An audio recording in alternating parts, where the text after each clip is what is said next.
Hello, everybody, and welcome to Ask Me Anything Within Reason. It's great to be here.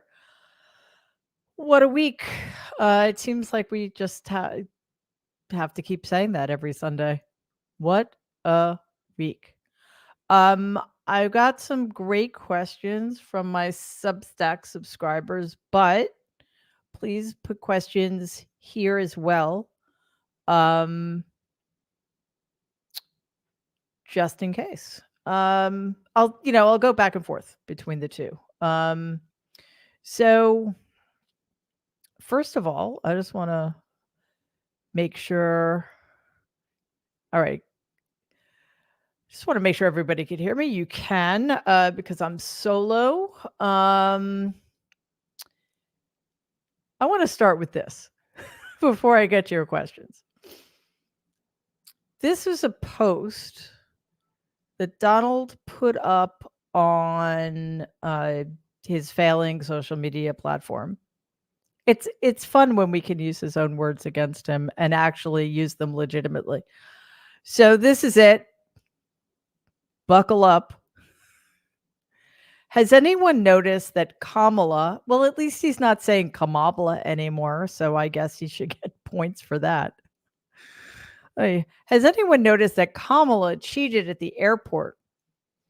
There was nobody at the plane, and she AI'd it and showed a massive quote unquote crowd of so-called followers. But they didn't exist. She was turned in by a maintenance worker at the airport when he noticed the fake crowd picture, but there was nobody there. Later confirmed by the reflection of the mirror-like finish on the vice presidential plane. She's a cheater. She had nobody waiting, and the quote unquote crowd looked like 10,000 people. Same thing is happening with her fake quote unquote crowds at her speeches. This is the way that Democrats win elections, by cheating, and they're even worse at the ballot box. She should be disqualified because the creation of a fake image is election interference. Anyone who does that will cheat at anything. Whoa, whoa. Okay. You know when sometimes he posts something and people are like, "Oh, he's totally losing it. He's coming unglued. This is it." No, because he's been posting completely crazy, out of control things for a very long time now. I think the difference is the context is in which it's happening, as we saw last week at his fake press conference, which was really just a staged event with friendly reporters, or also also known as stenographers. He has his impulse control is deteriorating. It was never good to begin with. His delusions are greater, you know. It's so it's not that the posts are crazier. Remember Covfefe? He's always been writing, ridiculous, scary, crazy posts, usually in the middle of the night. But again, it's the context. And I think it's also the extent to which the content in his posts is just sort of bearing out all of what we've been saying about his psychology and his unconscious processes for years now. There is so much projection that it's literally just textbook. I mean, I don't know that I've ever seen anything like it, in the sense that it's so obvious, and I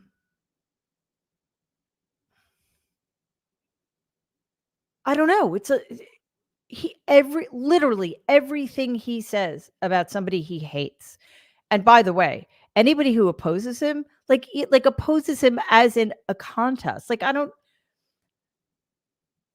think well, I was going to say I don't think Kamala Harris hates him. I mean, I don't know if she does or not, but I totally understand why she might. So it's hard to come up with an example because he's so vicious that anybody who's opposing him, would think badly of him because he's a terrible person. But let's just say theoretically in a contest, like say for example, you I don't know, you're a javelin thrower. I don't know why I thought of that. Um, you don't hate your opponents. You compete against them. You want to beat them, but you don't go out and say they're terrible people. I mean, maybe boxing is the only sport where there's a lot of trash talking, but you know, opponents you typically respect each other, they're neutral about each other. They just want to beat each other on a level playing field and a fair fight, right? Not so Donald. Like he legitimately hates the people who oppose him, either in a contest or just on philosophical grounds like most sane people do, right? So to talk about lying about crowd sizes, um, to talk about cheating, cheating at the election. I mean, it's all just so obvious that I do think that it's probably getting much, much harder for people in his inner circle to manage him, to contain him, to convince him that he's really kind of on the wrong track here. And maybe he might want to try a different tack. I mean, they're not going to succeed. Um, and honestly, they're still using him because who's going to replace him? JD Vance? I think not. Um, what I think though is that people who are around him have, I can't say have influence over him because they don't, right? But people who do have access to him, some of those are his family members. The fact that they're watching this happen and not doing anything about it just shows you who they are. And I guess it shows you who he is too. Nobody's invested in helping him because he's probably never helped any of them, you know? He's just a terrible person. He's a very, very selfish person, which is why when he said that, I don't know if you saw the quote unquote press conference, which again, we live stream because I'm very curious to see how he behaves publicly in the wake of the change in the election landscape. He's not doing well, in case you were wondering. A reporter asked him a perfectly legitimate question about the fact that he hasn't been campaigning. Um, you know, he has been holed up at Mar-a-Lago, not doing public events, and it had been about 5 days. Now, this is when this isn't just like taking a few days off. This is at a very crucial period of time when the Republican Party's job in the first couple of weeks of Kamala Harris's campaign was to define her on their terms, right? That's when you get out there and you give your message and you counter her message. Nope, he decided to take 5 days off after she introduces Tim Walz, who, as we know, was an incredible addition to the ticket. The two of them have this extraordinary synergy. And Donald lets that happen unopposed. So he actually, first he told the reporter that it was a stupid question because he's so mature and polite. Like he just doesn't even know how to behave in a setting like that. It's kind of, I mean, I know it's not surprising, but it still shocks me. And then he basically said, I'm just going to leave her until the Democratic convention. Like, why? I mean, they just did this massive swing state tour and he's going to Bozeman, Montana. Well, what? Why? Because he's such a great guy. He's going there to help out the Republican candidate for Senate who's running against John Tester. To which I say, bullshit. One, because you don't have a generous bone in your body. You don't do anything for anyone. I think it's because it's a safe space. It's a very, very red state. Though it's a very, very small state too.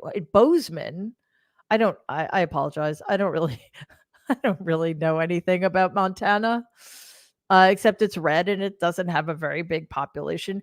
Only 53,000 people live in Bozeman, Montana. I mean, maybe that's why practically nobody showed up to his rally, but my guess is the people who didn't go to his rally uh, went to Arizona, where it looked like they were having a lot more fun with Vice President Harris and Governor Tim Walz and Gabby Giffords and Senator Mark Kelly, and uh, it's a pretty good program over there. Meanwhile, Donald did his usual spiel of grievance and complaining, and in order to break it up, they they just showed a bunch of videos of Kamala Harris saying things. Okay, I think the reason they showed those videos was so that they would get Donald to stop saying things for a few minutes. But uh oh, and also he ended the rally, which is I think somebody in his campaign is punking him. Like, I don't think his campaign was hacked. I think there's a mole on the inside of his campaign who's releasing information. Anyway, somebody decided it was a great idea to play Celine Dion's theme song from the Titanic. And what makes it even better, because that is the sort of the level of cluelessness we expect from the Trump campaign. To make it even better, she's suing him because of course she didn't give him permission to use that song. Do you know how much it probably would cost to get the rights to use that song? I can't even imagine. I can't even imagine. Anyway, yeah, he's just he's a bit of a mess. So, welcome again. This truly is one of my favorite things to do. So let's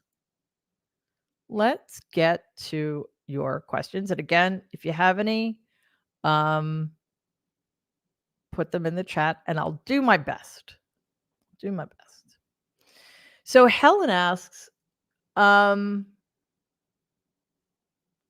what is Donald capable of if he loses the election? And what is he capable of if he wins the election? Is there a difference? Yeah, I mean, it's a very good question. And there's a very big difference. I'm worried either way. I'm much more worried about the latter instance. But let's start with shall we, with if he loses. We know that he's already setting it up so that his followers will believe that if he loses, it was stolen from him. He's already saying, as he did in 2016 and in 2020, that he won't accept the results of the election. We saw what happened. Oh, by the way, hello to all of the cat ladies out there, or as I call them, women with cats. He started the big lie. Over 70% of Republicans believe that Joe Biden stole the election in 2020. That is very, very, very, very dangerous. Very dangerous. How he responds this time around, I think it depends largely on his state of mind and his state of physical being. He doesn't look well. He obviously isn't acting like he's well. So I don't know. I think that and I've been saying this since 2017. 2017 is the last time I ever saw him, and he was under more stress than he'd ever been under in his life. Multiply that by like a millionfold now.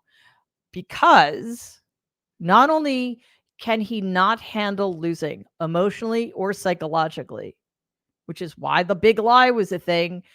He needed to convince other people that he hadn't lost, and he also needed to convince himself. Okay. losing another again, and I'm guessing the margin would be bigger this time, at least I'm hoping, would be a much greater blow, again, emotionally and psychologically, but also, why else? It significantly increases the chance that he's going to see the inside of a prison cell, right? So that's just extra panic mode. Now, we also then, his desperation will trigger desperate behavior, which we've already seen.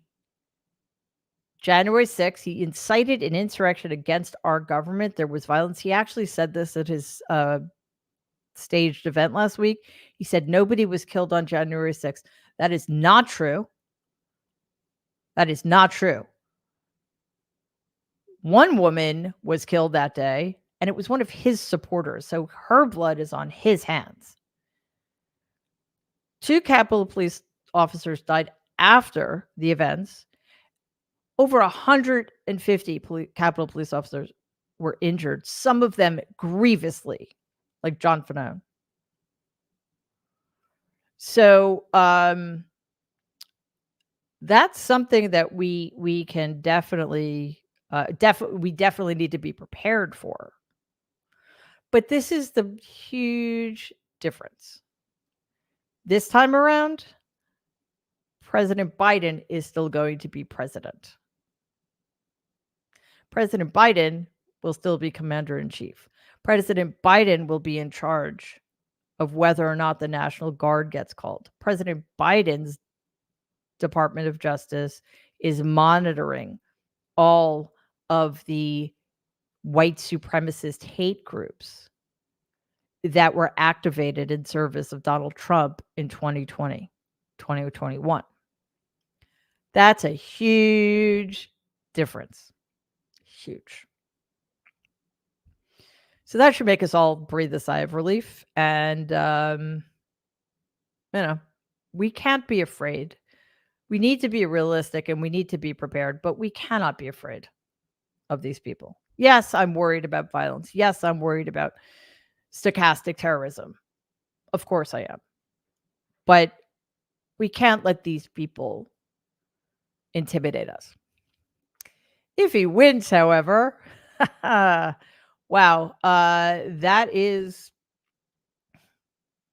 that's very bad because then what? Then what? Democrats aren't going to stage a coup. What if it's not a legitimate election? Who knows at this point? Who knows? But if he were to get back into office on January 20th, we know what's going to happen because we have the playbook and it's called Project 2025.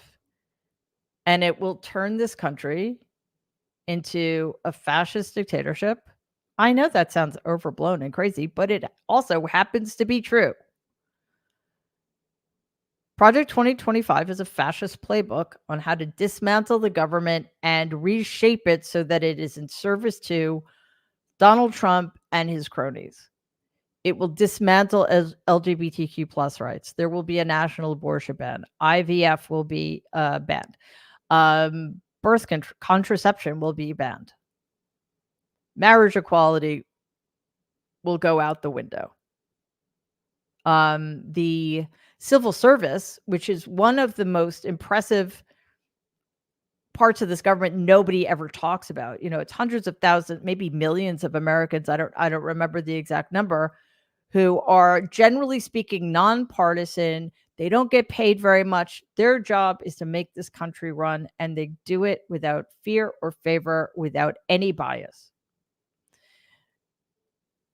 The plan is to replace them with people who are willing to take a loyalty oath, not to the Constitution, not to America, but to Donald Trump. He will be a de facto dictator. America will become some form of oligarchy or based on a lot of the, Christian nationalism we're seeing on the right, very possibly a theocratic apartheid state, and it will be very, very, very bad. So, I don't know if we're prepared for that, but we can absolutely prepare for his loss. And look, I don't want to get ahead of myself just yet. I don't want to go here just yet. We can talk about it in a little bit, but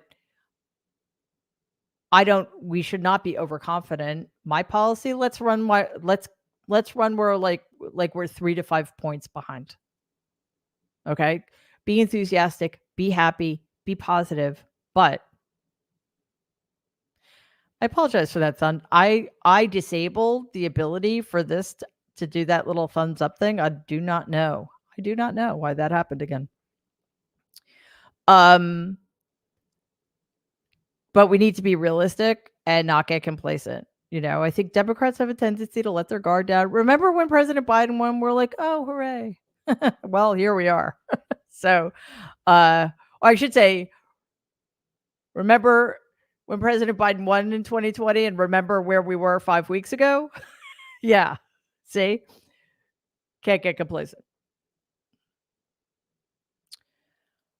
From Pam, how can we stop Donald and his MAGAs from refusing to certify the 2024 election well, that's a great question. Okay, we have a troll. Welcome. Yeah, do I have Trump derangement syndrome? I think it's highly unlikely. Yeah, I guess if Trump derangement syndrome, and assuming the Trump we're referring to there is Donald, and assuming it means I have a completely realistic perspective of him, yes, then I do. And that he's a danger to humanity. One of the problems we have right now is that Merrick Garland did not see fit to charge the 10 senators and the over 150 members of the House of Representatives with sedition. So these people are still in our government, and there are probably more of them now since 2022. So, like a lot of people like Liz Cheney and Adam Kinzinger who actually stood up against Donald, they were replaced by true believers.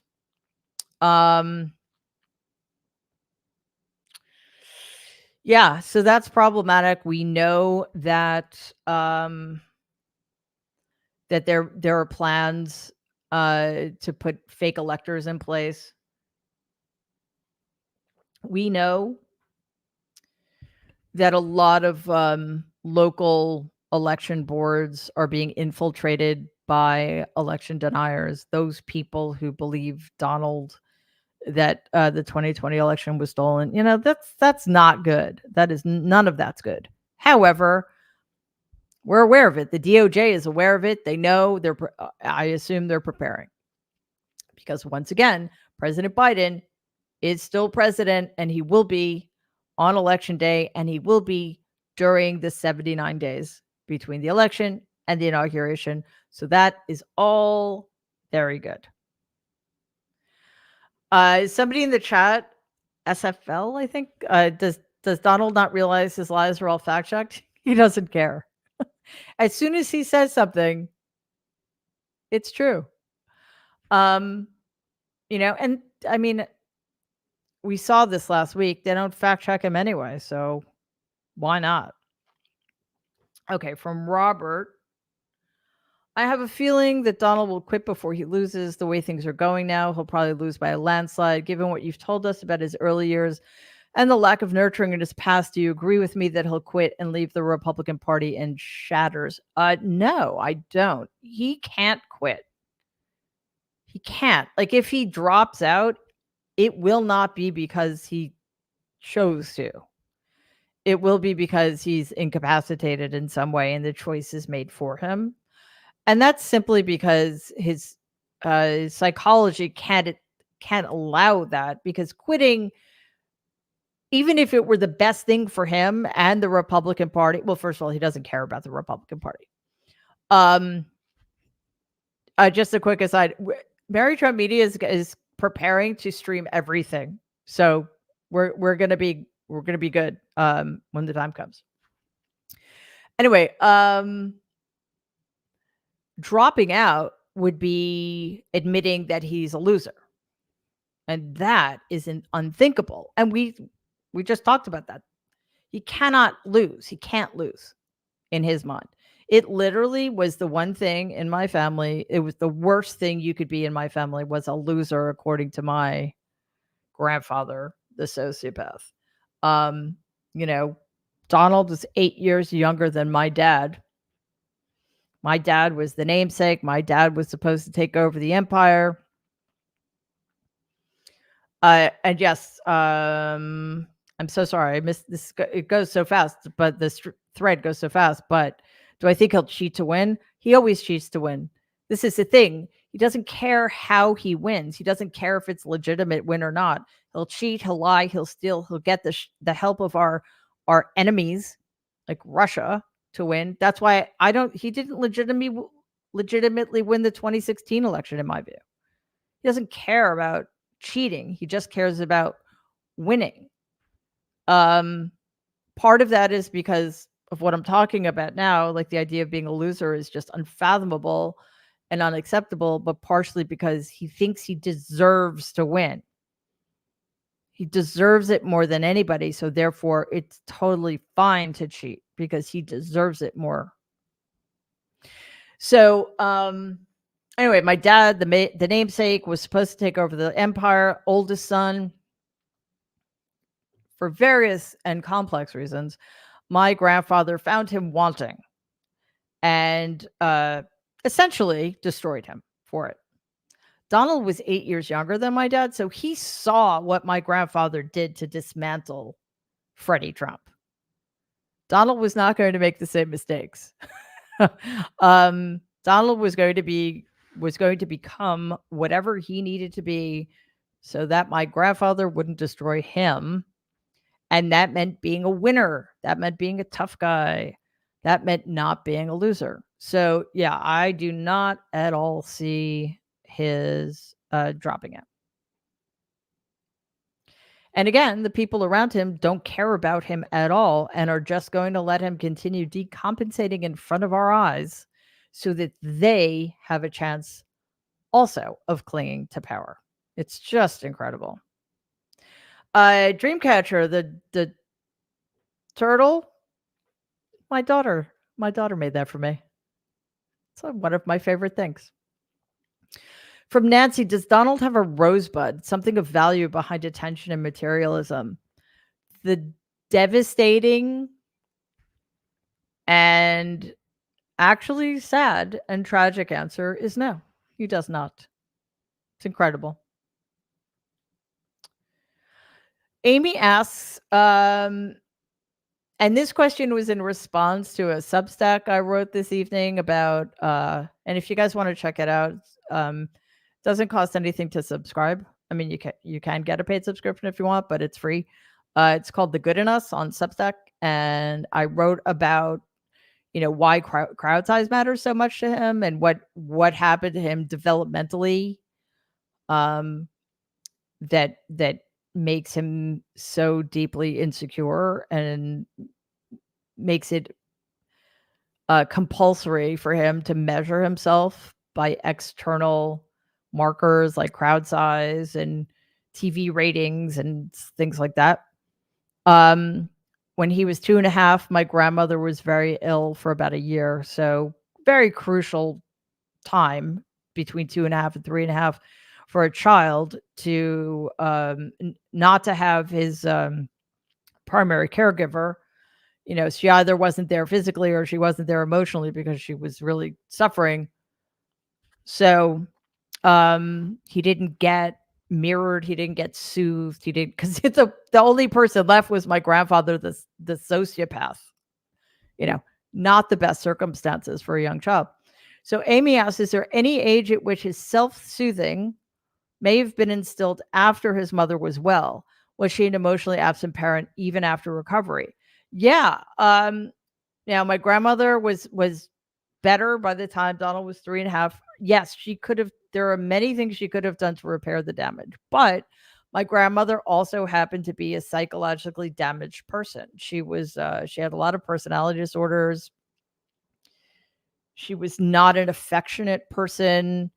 Um, Also, they had this very weird gender divide in my family. It's almost like she didn't think the boys were her, you know, were hers to raise. It's very strange. So emotionally distant, physically unaffectionate.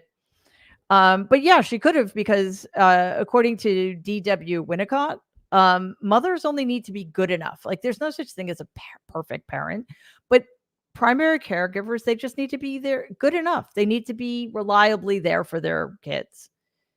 You know, can't be there all the time, but if you're present and, doing all the things or at least enough of the things that children need, being soothed, being seen, being nurtured, being cared for, that can make up a lot of the damage, but that did not happen. That did not happen with my grandmother. Which, also very sad. And when I say that, well, you know what? That leads me to another. Is this a question? It's more of a comment from Claire, but it's an interesting one, and it's one I'd like to speak to. Will Donald leave the country if he loses? I'm just taking a brief detour because I think that's an interesting question. No, no, I don't think so. I think that he'll hole up at Mar-a-Lago and try to stir up the same kind of trouble he's stirred up in 2020, 2021. But then there's also though the unknowns of what's going to be happening with his trials to the extent that anything will be happening with his trials. So September will be an interesting marker. Well, actually August when Jack Smith and Donald's lawyers have to have a hearing in front of Judge Chutkin about the January 6th trial. But in September, I believe the sentencing in the New York trial, at which Donald was found guilty of 34 felonies, that sentencing, I believe, is happening on September 18th. That also is of interest. Okay, so Claire, along the lines of Donald's developmental trauma, says the following. I'm sorry, but other people who have endured much greater slights and hardships, including physical, emotional, and sexual cruelty, have grown up to be productive members of society. Your uncle chooses to be a malignant narcissist and a boil on the ass of this country. He should not get one speck of sympathy for having an absent mother or a cruel father. Many who have grown up under worse circumstances have risen above them. Yeah, I agree with all of that. However, a couple of caveats.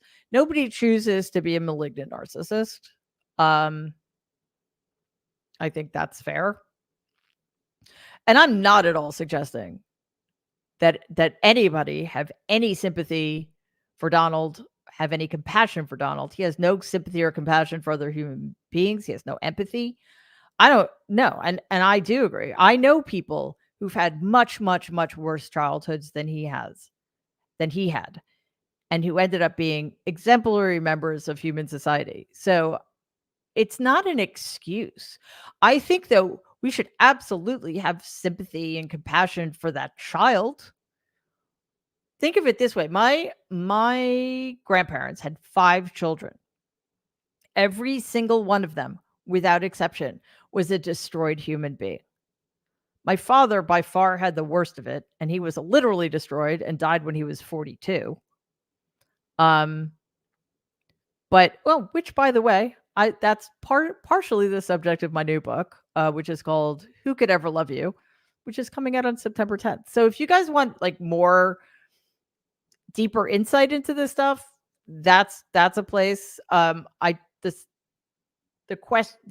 statement Claire made is something I actually grapple with in my first book, too much and never enough, because I'm not at all asking for sympathy for Donald Trump.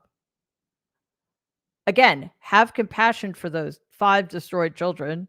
I mean, it is a travesty that Fred and Mary Trump, which is really annoying because my brother and I are Fred and Mary Trump, but it's a travesty that 2 such damaged, broken people were able to have any children at all, let alone 5 of them. But I personally think we should understand how these things happen. Knowledge is power. I mean, we need to know what ticks, what makes him tick, what's made him this way. We need to know about anybody who seeks the kind of power he's seeking and actually wield it, right? Um, it's one of the reasons I wrote my first book. I was just amazed that he kept getting away with it, that that none of it was sticking, that people weren't talking about how damaged he was. It like freaked me out. So this isn't about getting he is a monster who has killed in excess of 400,000 American people, destroyed countless lives with his policies, and will do unimaginably worse if he gets back into power. So that's that. Sorry, the comments froze there for a second. Let's see. Whoops.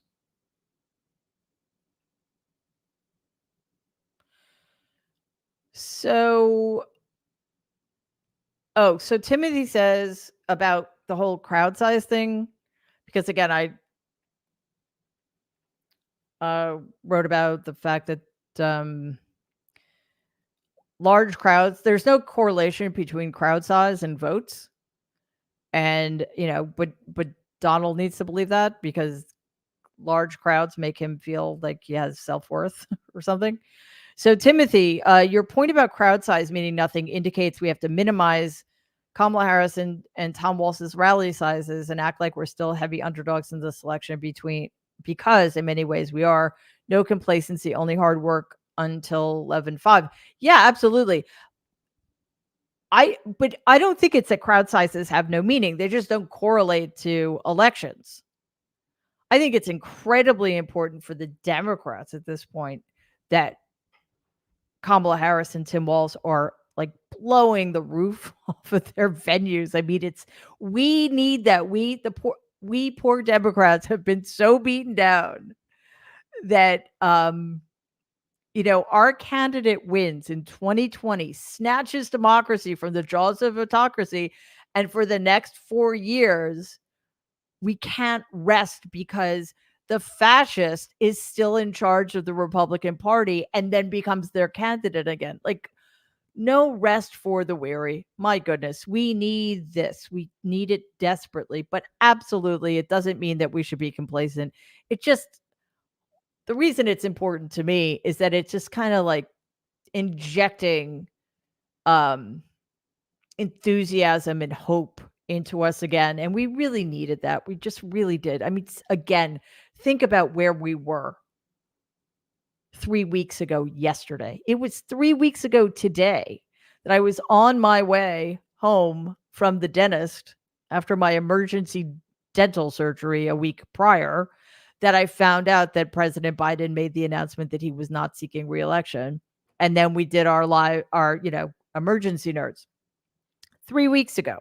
The day before that, we were all freaking out. We'd been freaking out since the debate, So we just absolutely needed this respite. But again, we are the underdogs. We are the underdogs, not because we're, our candidates are worse in some way. No, our candidates are amazing. They're infinitely better than their opponents. It's because in this country, and this to me, this fact sums up to me one of the essential problems in America. In order for Democrats to win, they need to be running at least 2 points ahead nationally, right? Because of the Electoral College. That's insane. That is not democracy. But that's the way it is. So yes, as Timothy said, no complacency, only hard work until November 5th. Michael asks,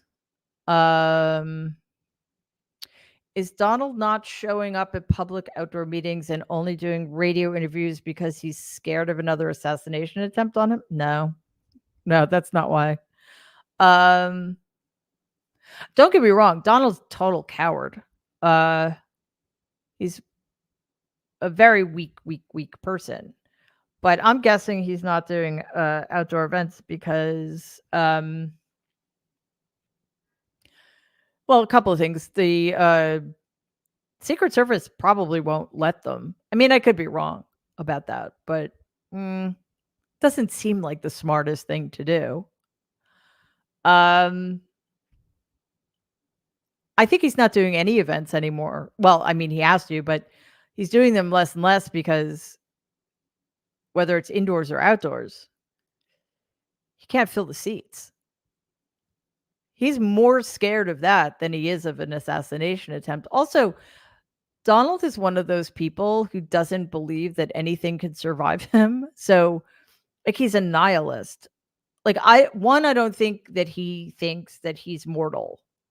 I don't mean that he thinks he's a god or anything like that, but that he literally cannot imagine the world surviving him. So how could he not survive in perpetuity? So yeah, I don't think it has anything to do with an assassination attempt. I could be wrong, but I don't think so. Something about that whole day was just off. I can't quite explain it, but somebody asked where Melania is. I don't care. Do you? I'm guessing that her contract is up and she's just waiting for the last check to clear. Yeah, Donald is low energy these days. And this is the other thing. I know it was a really long time ago. Like it was 3 weeks ago. Remember when the only thing the media cared about that was that Joe Biden was old? Remember? Donald's 3 years younger. They don't care. They just don't care. It's not even an issue anymore. He looks old. And listen, if that's ageist, then it shouldn't have been an attack against Joe Biden.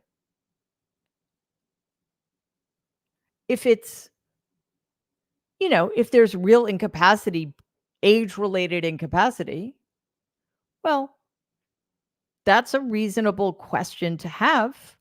But can you tell me that Donald seems more psychologically healthy than President Biden, who had as far as I could tell, had one bad night? Actually, no, it wasn't even a whole night. It was like 45 minutes. Because then we know that he went out, he was among the people, he had a rally the next day in North Carolina, and then that afternoon, and I know this because I got stuck in traffic on the way home from the airport after being in Atlanta, because President Biden was in town, so the motorcade shut down the whole FDR. So he went from North Carolina to New York City to do a Stonewall 50th anniversary and then a fundraiser the next day. So it was a really bad 45 minutes. It ended his presidential bid for a second term. A bunch of people are asking about whether or not Donald has been diagnosed according to the DSM, which is the Diagnostic and Statistical Manual, sometimes referred to as the psychiatric Bible. And that is what we, even psychologists, use to diagnose patients. Um, I wrote about this in my first book also. I have never, ever diagnosed Donald. Unless I misspoke, I've never even referred to his conditions in any specific way, because the thing about diagnose, and look, we all know, like, colloquially what we mean by narcissist or depressed or sociopath, right? Psychopath. We generally speaking know what those things mean as people in the world who throw those phrases around. Obviously, they have very specific psychiatric meanings. And the reason I rarely use that, I mean, I don't have a problem if somebody says he's a narcissist or a malignant narcissist. It's just that in order to call him that, he needs to be diagnosed, right? Um, so I can say, I'm pretty confident he has untreated personality disorders. I can hypothesize that he has an undiagnosed, um, sorry, not undiagnosed personality disorder, untreated personality disorders. I can hypothesize that he has undiagnosed learning disorder, that he has a sleep disorder that may well be the result of a caffeine addiction. All of those things are in the DSM. But in order to say those things definitively, in order to say those things with authority, he needs to be diagnosed. And that's a process. You don't just, so if you looked at, say, narcissism, for example, I believe it's Axis 2. I'm a little rusty on this stuff, but your personality disorders, there's a list of symptoms. And part of the process of diagnosing is to look at the list and see what applies. Okay. He actually meets they're called criteria, sorry, not symptoms, criteria. He meets all 9 of them. Fine. That's great. But that's not enough to label him with that diagnosis. It can take, it depends what you think the issue might be with the patient, but the first thing you need to do is do an intake interview with them, and that could take a couple of hours. And then you need to decide, based on your assumptions, your educated assumptions about what might be going on, what tests to give them. And then your patient needs to sit for a battery of tests. And there are 2 different classifications of tests. There are your objective tests, like IQ tests, achievement tests. And it can take 2 to 4 hours to administer those. And then you have the subjective test, like, I'll just use the most obvious or the most recognizable example, although this is not necessarily a test that you use all the time. The Rorschach is an example of a subjective test. You have the thematic apperception test. Like, some of them are, you show the person a series of cards and ask them to tell you, or you show them a picture and you ask them to tell you a story, or you show them a series of cards and see if they can sequence them, the narrative, in the right order, stuff like that. So one is just to see, all right, does this person have cognitive impairment? Are there any specific cognitive incapacities? Is this person performing at a level that we would expect for somebody in that grade or that age? We have mental age, we have chronological age. Did those two things meet up? Right? And intelligence itself is a very complex constellation of things that need to be measured separately. Some of it's verbal intelligence, or there's something called scanning. Memory is important. Everybody has their strengths and weaknesses in these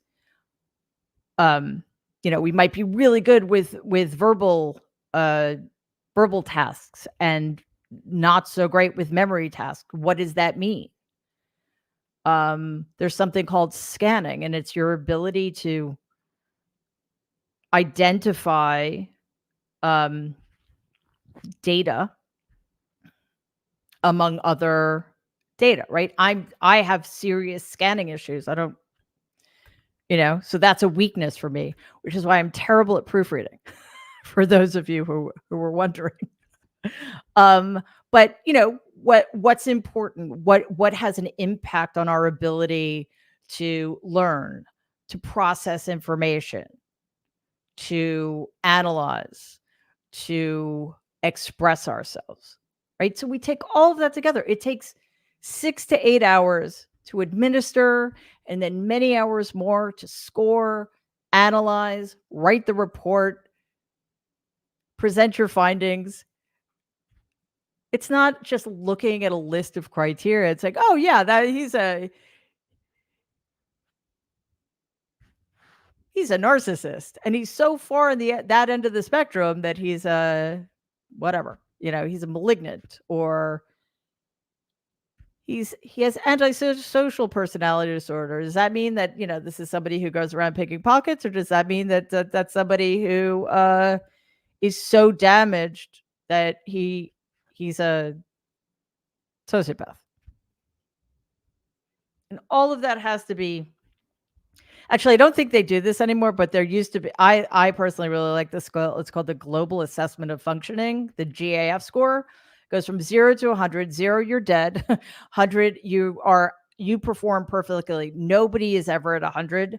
But how do you fit in? And that number gives anybody reading the report a good sense of how this person functions in the world.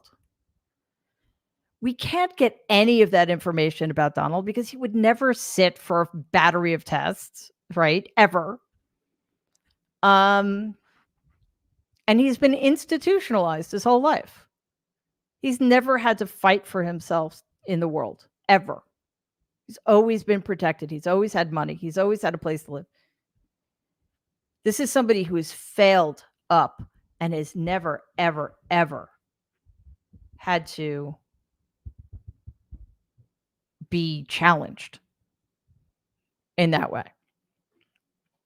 And that's why I think, gold water rule aside, it's perfectly legitimate for mental health professionals to talk about his psychopathologies. There's plenty of evidence. We get more evidence looking at Donald Trump on video than we ever would if he came into a psychologist's office to do an intake. Because in an intake, he'll lie. Yeah, I mean, we'd learn a fair amount, but we'd learn just as much. Another way to get information as a diagnostician is to ask other people. Do you seriously think that any of his kids is going to tell the truth about his behavior towards them or in private? No, of course not. I don't diagnose him because, as I said, diagnosis is a process that takes a very long time. It takes an enormous amount of skill and education. And you only diagnose your patients. Again, though, there's an exception here. It's too important for mental health professionals not to be giving us their professional opinion about this stuff. I don't, because he's also my uncle, and it's just weird. It's weird for me. But then again, there are plenty of other people out there, and I know there are some people who have been doing it for a long time now. We need more of them. I don't know if I said this to you guys during the show, but at that event that he had at Mar-a-Lago in front of those, I don't even know what to call them. They weren't journalists. The people asking questions, not fact checking him, and not providing no pushback, and not asking follow-up questions. That whole thing um, was a joke, but it could have been useful if the networks airing it had done what we tried to do. And Lawrence O'Donnell had a brilliant monologue about this the night of the event. I think it was last Wednesday. He actually took MSNBC to task for not providing real-time fact checking. And I think it's so easy for networks to. I wish we could do it, and I think we need to figure out some way to do it. You could just like have a chyron or text on the side, because we tried to fact check. If we try to fact check him in real time, which we did on occasion, but if we fact checked every lie he told, we would just be talking over him the whole time. And that would be unpleasant for everybody. Like, nobody would be able to hear anything. Doing after the fact, it's too late. But they could do it in text form. Oh, Donald says that in blue states, women and doctors are murdering fetuses in the 8th to 9th month of pregnancy, or they're letting the baby be born and then deciding whether or not they want the baby, and then when they decide they don't, then they kill the baby. That's misinformation. That's insane. Or is it whatever the worst one is? Disinformation is the worst of those. It's dangerous and it's insane. It's insane, that lie. Yes, let's push back on that one for sure. But you know what would be more useful at this point? Have a panel of psychologists, psychiatrists, neurologists, neuropsychologists, and any other kind of ologist who would have something to add. And no, he doesn't laugh. Donald has, the kind of laughing. This happened to me recently, actually. I was doing one of my mini shows in which I respond to the clips of the day.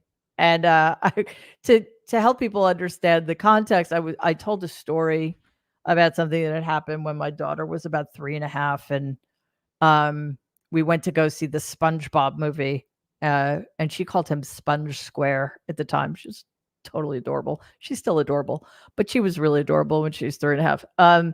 Anyway, it didn't go well. So I was telling the story, and I hadn't told the story in a long time. I don't even know what made me think about it. I was laughing so hard, I was crying.